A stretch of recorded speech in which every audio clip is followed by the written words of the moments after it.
शुक्रवारची संध्याकाळची ही गोष्ट आणि त्या दिवशी अमावस्या होती. बाबा तेव्हा जस्ट नोकरीला लागले होते. म्हणजे आमच्याच इथल्या एका छोट्याशा खेड्यामध्ये त्यांची नोकरी होती.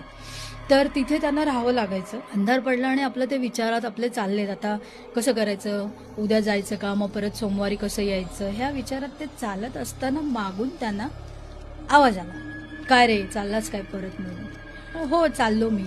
काय मग रात्रीचं संध्याकाळचं इथे कुठे फिरतोयस. तर म्हटलं नाही मी घरी चाललेलो, माझं गाव आहे असं असं, तर तिथे चाललो होतो आणि गाडी चुकली, ते आणि सोडलं नाही लवकर असं तसं. आणि ते आपल्या नादात त्याच्याशी बोलत चालले. तर म्हणे बरं मग काय तंबाखू वगैरे खातोस का, आहे का तुझ्याकडे एखादी, मग घरी कोण आहे तुझ्या, आता कुठे जाणार तू.